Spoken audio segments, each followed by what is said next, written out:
Right now, this is probably the most fascinating peptide that's associated with fat loss, but also with glucose metabolism and insulin resistance.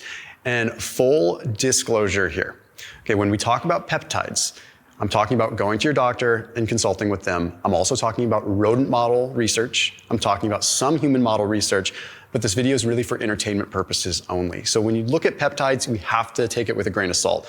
Lots of interesting emerging rodent model research, a fair bit of human model research, but the clinicals are lacking. And that's just what you have to accept when you look at some of these peptides. Some of them are newer. However, when we look at a lot of these peptides, there are also things that are produced by the body. So today I'm talking about a peptide known as MOTS-C, which has really promising evidence. And it seems to be, looking at these safety profiles of it, one of the ones that is probably most realistic because it's produced by our mitochondria when we exercise anyway. So in an interesting way, it's like a concentrated exercise mimetic.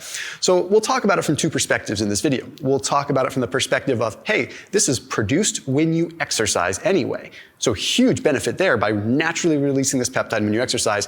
And if you want to consult your doctor or physician, then go right ahead and talk about MOTS-C as a peptide. And after this video, I put a link down below to check out my friend's book. Okay, it's called The Longevity Nutrient, and it's written by Dr. Stephanie Van Watson and Eric Van Watson. And it is a really solid book that talks about various deficiencies that contribute to poorer longevity, poorer health span, but it's a really fascinating book. And I also put a link down below for their interesting product that they created in partnership with the Navy, which is quite interesting, called Fatty 15, that helps out cellular integrity. So essentially it makes it so that a cell doesn't become super rigid, but also doesn't become so flexible that it's susceptible to oxidative stress. It's hard to describe in like a quick 15, 20 seconds, but I'd recommend that you check out that book. So that book is down below. I linked to it down below in the top line of the description. And I also linked to Fatty 15, which is a C15 replacement supplement for one of the worst deficiencies that we're seeing in the world right now, and the first clinical deficiency discovered in 75 years. So anyhow, that link down below also gets you a discount on the product, but it's all down below in the top line of the description. Now let's talk about the peptide. So MOTS-C is a peptide that is encoded by the mitochondrial DNA. So it's encoded by the mitochondria. And again, it's likely as a response to exercise, but I'm just gonna get right into the nitty-gritty of it. We're gonna talk about a Nature Communications study that had a human element to it and a rodent model element to it. We'll bounce back and forth and come back to it a few times in this video. But first off, let's talk about the human side. What they did is they wanted to look at the exercise-related impact on MOTS-C first. So they wanted to see like the natural production of it. So they took sedentary people and they had them do light exercise for about 4 hours. And prior to and post-exercise, they actually tested and did a muscle biopsy and they looked at their MOTS-C levels. What they found is that after exercise, there was a 12-fold increase in MOTS-C. So it was very evident that MOTS-C had a pretty big, or was a response of exercise, which is pretty cool. Now, it's more interesting when you start thinking about MOTS-C in like a supplemental or exogenous form, because it's like, okay, this is effects of exercise potentially. But now we pivot over to some animal data because it helps us understand mechanisms more and understand like from an exogenous perspective. So this study was published in Aging Cell, okay, and they gave mice a low or a high dose of MOTS-C a few times per week, and they did various tests with them. In this particular case, they put them on a very high-fat diet to try to induce not only insulin resistance, but just some metabolic distress and dysfunction. So very high saturated fat, high calorie diet. They put them on this, and they found that when they were taking MOTS-C, it blocked the negative effects, so they did not develop the insulin resistance, compared to the control mice did develop the insulin resistance. Now, why is this happening? I mean, in short, you're boosting mitochondrial health. If the mitochondria can function better, then you can ultimately deal with glucose and you can deal with fuel better, thereby resulting in less potential insulin resistance. But they also noticed that there was a significant amount of weight loss. They noticed there was a decrease in appetite, and overall glucose management was significantly better. Now, what was the really wild thing here, and this is super captivating, is that the effects were really good when they were on like a bad diet, like it mitigated the effects of a bad diet, but the results were really, really, really good when they were eating a normal or a good diet. This is a little bit unusual because usually peptides or things like that, they help offset these negative things and sometimes become more effective the worse a diet is. But because we're dealing with the mitochondria, the more exercise, the more good diet, the mitochondria is already thriving. So then MOTS-c was like getting the effect even more. So it actually works really, really well when the diet is good and when potentially exercise is there. What they found is that MOTS-c improved insulin resistance much more so in the muscle cells than anywhere else in the body on these mice, indicating that it's definitely, or seems to be, definitely related to exercise. Because you can get more insulin sensitive in the liver, in other organs, but in this case, it was predominantly muscle related. Probably one of the most fascinating things of this study, though, is they found that older mice that were exhibiting insulin resistance signs, once MOTS-c was administered, they actually started to resemble the insulin sensitivity of younger mice. So in a way, it was making their mitochondria sort of younger, for lack of a better term.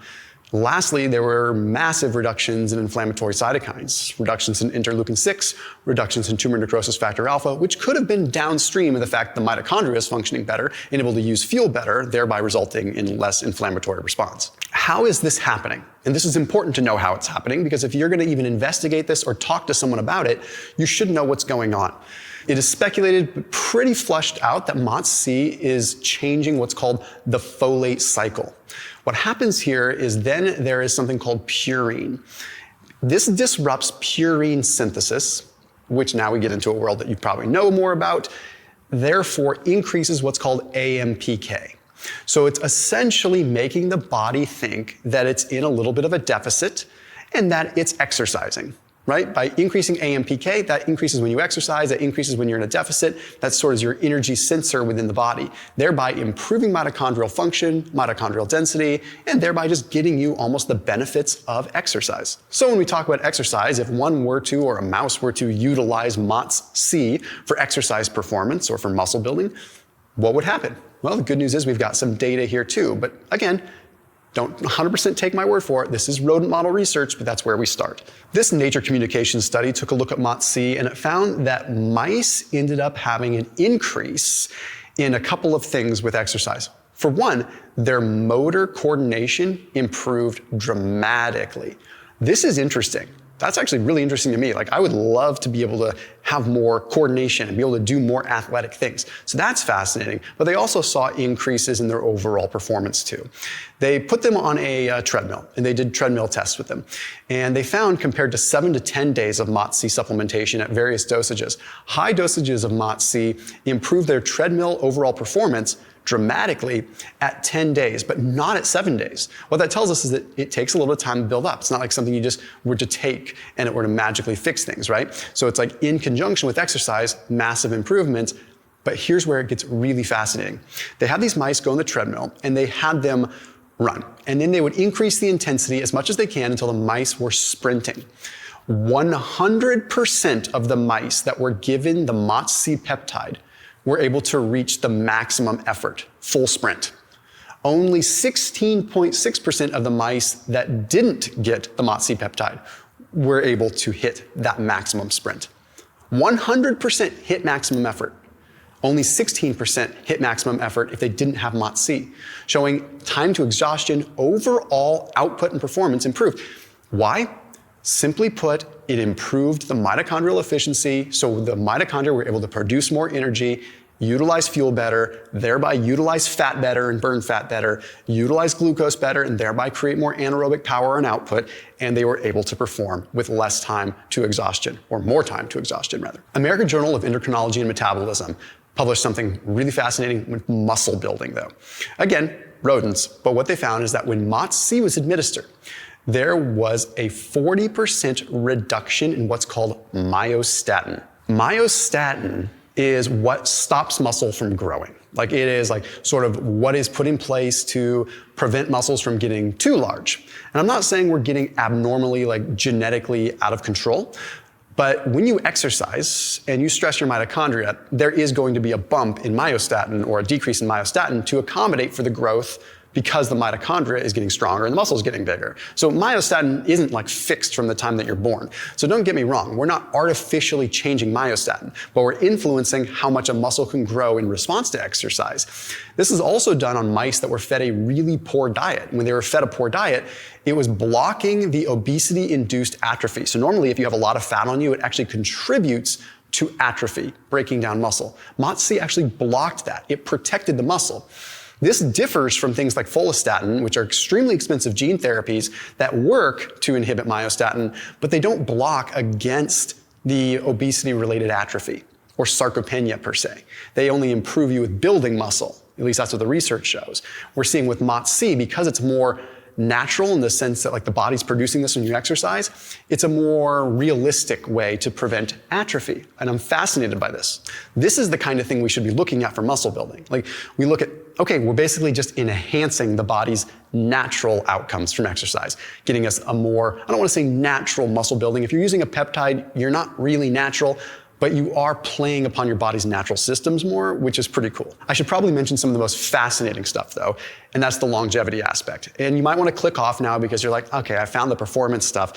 No, I think you still want to hear this because muscle plays a big role in longevity, and this is probably the most fascinating thing I've ever seen from a peptide perspective in regards to longevity. There was a study published in the journal Aging First that found that people that were between 70 and 80 years old had about a 21% drop in naturally occurring MOTS-c levels in response to exercise compared to people that were 18 to 30. So as we get older, we produce less MOTS-c. Kind of no surprise, like we're not pushing as hard, our muscle is a little bit more decrepit, you know, the whole deal. But if we look at a study that's published in Aging Cell, we understand something more about MOTS-c. I'm going to read a quote from this study. We suggest that the M.1382AC polymorphism located in the MOTS-c encoding the mitochondrial DNA, which is specific to the Northeast Asian population, may be the putative mechanism explaining high longevity of Japanese people. Essentially, what happens with MOTS-c actually is what is genetically going on with Japanese people to live longer.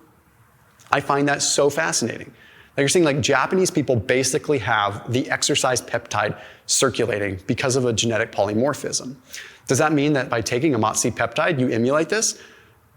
Some of the rodent model research kind of looks like that. As a matter of fact, check out this study. Another Nature Communications study looking at late life administration of MOTS-c 3 times per week in mice found that there was a significant, and I mean significant, increase in health span. Not lifespan, but health span. Their quality of life at an older age, which is what we've noticed with Japanese cultures as well. They have a better health span. There was a modest 7% increase in lifespan with mice, but a lot of times when you look at lifespan increases in mice, it does not directly correlate with humans. Okay, it could be 7% in mice, it could be 0.5% in humans. Hard to tell with actual lifespan because the overall life of a mouse is different. But when you look at health span, it's a lot more equatable. And it was such a dramatic change that we could really understand it. Probably has to do with, once again, insulin resistance, metabolomics, being able to utilize fuel. So when we see this quote from these researchers showing that, hey, this is what we see with Japanese people, and they do live long, just kind of naturally, independent of a lot of things. And then this is what we see with the MOTS-c peptide. So it's like Japanese people respond better to exercise, and they have this exercise-related peptide probably circulating more. As always, keep it locked to here on my channel, and I will see you tomorrow.